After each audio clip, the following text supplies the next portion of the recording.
Hello friends, आज Samsung के S22 ultra है। इसमें प्रॉब्लम है, कुछ टाइम चलने के बाद या कभी कभी अटक जाता है, लोगों रिस्टार्ट मार देता है। इसमें ड्रॉप डाउन का केस है। वीडियो में बने हुए रहिए, पूरे तरीके से हम दिखलाएंगे डिटेल में। इसे डुअल ट्रैकर में काम करते हैं। अब हीट कौन हिसाब से रखना है, हीट रखना 350 या रखना 70 या 80 भी रख सकते हैं। हीट देना है रैम के ऊपर, अच्छे तरीके से हीट देना है, क्योंकि ज़्यादा हीट भी ना रखना है। पर लेयर मदरबोर्ड है, क्योंकि ज़्यादा हीट रहेगा तो आपका प्रॉब्लम कर देगा, क्योंकि ड्राई हो जाएगा। 3 लेयर का बोर्ड है। आराम से आयरन के हीट रखना 350 रख सकते हैं, 340 भी। सोल्डर वायर की मदद से क्लीन कर लेंगे ऊपर लेयर का। CPU को अपर लेयर को क्लीन कर लेते हैं डिसोल्डर वायर की मदद से। CPU अनइंस्टॉल करने से पहले डिसोल्डर वायर से क्लीन कर लिए हैं। अब चारों साइड से हीट देना है CPU को, ताकि हमारा CPU डैमेज ना हो। प्रॉपर तरीके से हीट देना है। हीटिंग पे खास ध्यान देना है, क्योंकि हम बार बार बोल रहे हैं, क्योंकि 3 लेयर का मदरबोर्ड है, तो ड्राई हो जाएगा तो फिर लेयर पे काम करना पड़ जाएगा, इसलिए हीट पे खास करके ध्यान देना है। आयरन की मदद से इस एक्स्ट्रा रंगा को क्लीन कर लेंगे PCB से। एक्स्ट्रा रंगा को टान लेते हैं आयरन की मदद से। हीट रखना है आयरन का 340 या 360 भी रख सकते हैं। एक्स्ट्रा रंगा को क्लीन कर लेते हैं। क्लीनिंग करते समय खास ध्यान देना कि हमारा PCB में स्क्रैच ना हो, खास करके ध्यान देना। हल्के हल्के से क्लीनिंग कर लेते हैं आराम से। अब डिसोल्डर वायर की मदद से भी क्लीन कर लेंगे, 0 क्लीन कर लेना। परफेक्ट तरीके से करना है कि कंपोनेंट पे ध्यान देना कि हमारे एक भी कंपोनेंट मिसिंग ना हो। कंपोनेंट पे खास करके ध्यान देना है। अब क्लीन हो गया। जो हमारा ग्लू है, अब चिमटे की मदद से ग्लू को रिमूव कर लेते हैं। रिमूव होने के बाद फिर कॉटन की मदद से भी क्लीन कर लेंगे। कॉटन के थ्रू कॉटन से क्लीन कर लेते हैं, क्योंकि एक बार क्लीन PCB होल्डर में फिक्स करके CPU का अपर लेयर को क्लीन कर लेंगे। वाइट पेस्टेड को हीट रखना है 260, रखना है 30। क्लीन करना है ताकि हमारा डैमेज ना हो। CPU का अपर लेयर क्लीन कर लेते हैं ब्लेड की मदद से।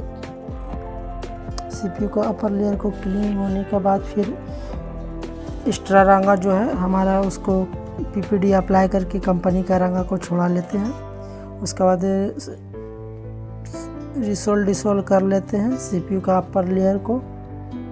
क्लीन होने के बाद फिर आगे काम करेंगे। एक बार और डिसोल्व कर लेते हैं। CPU का अपर लेयर है। क्लीनिंग पे खास करके ध्यान देना है। अब CPU को क्लीन कर लेते हैं। वाइट पेस्टेड है। हीट रखना वही 260 या रखना 30। ब्लेड की मदद से वाइट पेस्टेड को रिमूव कर लेते हैं। क्लीनिंग करते समय ध्यान देना कि CPU में स्क्रैच ना हो। अब CPU को रिवॉल्व कर लेते हैं, क्योंकि क्लीनिंग करते समय CPU का पूरा वीडियो नहीं बना पाए थे। अब रिवॉल्व कर लेते हैं। हीटिंग रखना है 260 या रखना है 40 रिवॉल्व करते समय। अब बाकी अपने हिसाब से रख लीजिएगा। हमारा रिवॉल्व हो चुका है। फ्लैक्स लगा करके बॉल को गोल कर लेते हैं। देखिए हमारा बॉल गोल हो चुका है। अब रैम का अपर लेयर को क्लीन कर लेते हैं। PCB होल्डर में फिक्स करके तार के मदद से भी क्लीन कर लेंगे, ताकि जो कार्बन लगा हुआ होता है तारों का ब्रश से क्लीन हो जाता है। अब रैम को रिवॉल्व कर लेते हैं स्टेंसिल में फिक्स करके। PPD अप्लाई कर लेते हैं रैम पे। अप्लाई करने के बाद हीट रखना 260, एयर रखना 30। करने के बाद फ्लैक्स लगाते हैं, इसलिए क्योंकि हमारा बॉल गोल हो जाए बॉल। देखिए गोल हो चुका।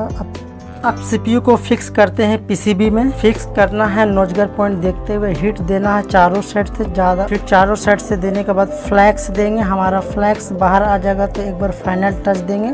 फाइनल टच देने के बाद हमको CPU का DC रीडिंग लेना है। DC रीडिंग अगर स्टक रहेगा तो फिर रैम इंस्टॉल करेंगे। DC रीडिंग खास करके लेना है, ताकि हमारा एक ही काम दोबारा ना करना पड़े। DC रीडिंग लेने पे 253 पे स्टक है, देख सकते हैं। अब हम रैम को इंस्टॉल करेंगे। रैम को इंस्टॉल करना है। आराम से हीट देना है, चारों साइड से हीट दे के उसके बाद फाइनल टच देंगे। फ्लैक्स हमारा बाहर आ चुका, फाइनल टच दे चुके हैं हम। अब ठंडा होने के बाद मदरबोर्ड को फिक्स करेंगे। अब कैमरा लगा लेते हैं। कैमरा लगाने के बाद फिर बोर्ड में फिक्स करेंगे, फिर चेक करेंगे कि हमारा प्रॉब्लम सॉल्व हुआ या नहीं हुआ। देखते हैं कि हमारा प्रॉब्लम सॉल्व हुआ कि नहीं हुआ। अब ऑन कर लेते हैं। फ़ोन हमारा तो ऑन हुआ है, पर देखते हैं कि रीस्टार्ट प्रॉब्लम सॉल्व हुआ या नहीं हुआ। फर्स्ट लोगों पे रीस्टार्ट मारता था, कभी सेकेंड लोगों पे रीस्टार्ट मारता था।